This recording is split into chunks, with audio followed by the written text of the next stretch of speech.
চামচিরা ওই নবী রাসূল পয়গম্বর থাকতে পারে না, আপনিও থাকতে পারবেন না। যারা পৃথিবীর রাজত্ব করেছিল, হযরত ওমর রাদিয়াল্লাহু তাআলা আনহু, যারা পৃথিবীর রাজত্ব করেছিলেন, অর্থ পৃথিবীর জাহানের রাজত্ব করেছিলেন, হযরত সুলাইমান আলাইহিস সালাতু ওয়াস সালাম পৃথিবীর বাদশা ছিলেন, সিনাত ইনসানের বাদশা ছিলেন, সিনাত ইনসান ভাবে ছিল, উনিও থাকতে পারেন নাই।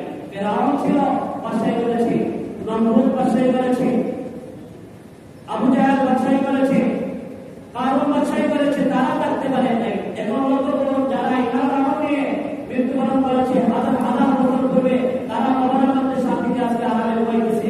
আর যারা ইমান আমল না নিয়ে বেঈমান হয়ে আর সঠিক কাজ না করে, ইমান না নিয়ে মৃত্যুবরণ করেছে, তাদের প্রত্যেকটা সেকেন্ডে 1000 লক্ষ কোটি বছর অতিক্রম করছে।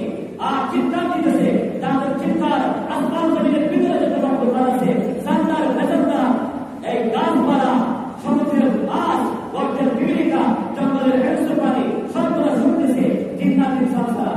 কিন্তু কেউ জবাব দিবে না, কেউ উপকারে আসবে না, কেউ উপকারে আসবে না। চিন্তা করবে, চিন্তা করো, পরিবর্তন হোক, ইনফরমেশন হোক, এগুলো পরিবর্তন করা। সুলাইমান আলাইহিস সালাম, ইব্রাহিম আলাইহিস সালাম, পৃথিবীর মধ্যে যারা আছি, আমরা যারা ছিলেন, নবী রাসূলগণ পয়গম্বরগণ যারা ছিলেন, আমরা যারা আছি, কেমন পর্যন্ত যারা আসবে। কারণ এগুলো ঠিক কোনো সময় আজরাইল আলাইহিস সালাম অনুমতি দিয়েছেন, বলে আপনাকে নেওয়ার জন্য যাচ্ছি, আপনার সময় শেষ, আর আমাদের 1 সপ্তাহ থাকবেন, 1 মাস থাকবেন, 1 বছর আছে, এরকম কি কাউকে সময় দিয়েছেন? বলেছেন না, বলেন নাই, সবাই তো নবী রাসূলগণ পয়গম্বরগণ যারা, তাদের কথা ভিন্ন। প্রত্যেক নবী রাসূলগণ যারা পৃথিবীর মধ্যে এসেছিলেন, আল্লাহ তাআলা মৃত্যুর আগে প্রত্যেক নবী রাসূলগণের কাছে আজরাইল আলাইহিস সালাম পাঠিয়ে আসেন এবং অনুমতি দিয়েছেন।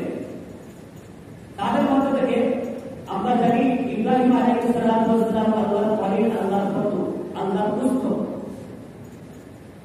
ইব্রাহিম আলাইহিস সালাম আল্লাহর বন্ধু, আল্লাহর দোস্ত, খলিল। আল্লাহ তাআলা আজরাইল আলাইহিস সালাম পাঠিয়ে দিয়েছেন, আজরাইল যাও আমার বন্ধুর কাছে, বলির সময় শেষ, তার অনুমতি চাইল। আজরাইল আলাইহিস সালাম ইব্রাহিম আলাইহিস সালামের কাছে আসছেন, আসে বলছেন যে আল্লাহর বন্ধু, আল্লাহর দোস্ত, আল্লাহর খলিল, আপনার সময় শেষ। আল্লাহ তাআলা বলছেন তাহলে আপনাকে যেতে হবে। সবাই লক্ষ্য করে ইব্রাহিম আলাইহিস সালাম আজরাইল আলাইহিস সালামকে পাল্টা প্রশ্ন করছেন, এ আজরাইল, তুমি যাও আল্লাহ তাআলার কাছে, গিয়া আমার পক্ষ থেকে প্রশ্ন করিও, আয়াতুল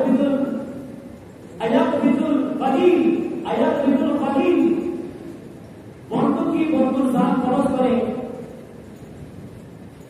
ইব্রাহিম আলাইহিস সালাম কার বন্ধু?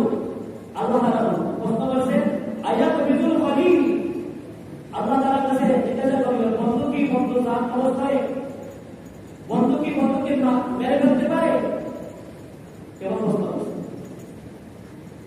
বন্ধু তো বন্ধুকে মারতে পারে না, জান খরচ করতে পারে না। তা আমি তো আল্লাহ তাআলার বন্ধু, আল্লাহ তাআলাকে আমাকে কেন মারবেন, আমাকে কেন মৃত্যু দিবেন? আল্লাহ তাআলা আজরাইল আলাইহিস সালামকে প্রশ্নের উত্তরে আরেকটা প্রশ্ন করছেন, যে আজরাইল, তুমি যাও আমার বন্ধুর কাছে, ইয়া আমার বন্ধুকে আমার কথা বলিও, তার কাছে প্রশ্ন করিও, বন্ধু কি বন্ধুর সাক্ষাৎ করতে চায় না? বন্ধু কি বন্ধুর সাক্ষাৎ মোলাকাত করতে চায় না? তখন আজরাইল আলাইহিস সালাম আসেন, আমার কবরের মধ্যে, পৃথিবীর মধ্যে আসে বলছেন যে আল্লাহর নবী পয়গম্বর বন্ধু, আল্লাহ তাআলা বলছেন আপনাকে প্রশ্ন করার জন্য, যে বন্ধু কি বন্ধুর সাক্ষাৎ পছন্দ করে না, মোলাকাত পছন্দ করে না, সাক্ষাৎ করতে চায় না? ইব্রাহিম আলাইহিস সালাম বলেন, হায় হায়, এটা তো মৃত্যু নয়, এটা তো মৃত্যু নয়, এটা তো দেখা যায় আমার মাওলা, আমার আল্লাহ, আমার সৃষ্টিকর্তা, যার পরীক্ষা আমি সারা জীবন দিয়েছি, জন্ম থেকে মৃত্যু পর্যন্ত, এই পর্যন্ত এমনকি আত্মের মধ্যে পড়লাম, ওই আল্লাহ আমার বন্ধু, আমার বন্ধুর সাথে সাক্ষাৎ করা, দুনিয়ার সাথে এই আখিরাতে চলে যাওয়া, আমার বন্ধুর সাথে সাক্ষাৎ করা, মোলাকাত করা, এটা তো বন্ধু দান খরচ করা নয়, আর মৃত্যু নয়, কষ্ট নয়, বন্ধুর সাথে মোলাকাত।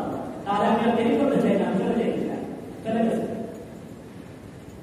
এজন্য মুমিনের মৃত্যু হলো তুফান।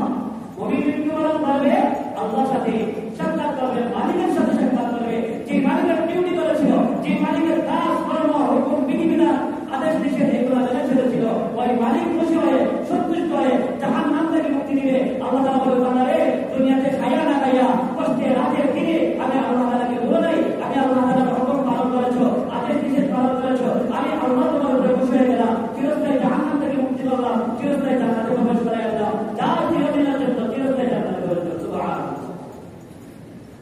এজন্য নামাজের দিকটা আমাদেরকে জীবন করতে হবে। আল্লাহ তাআলা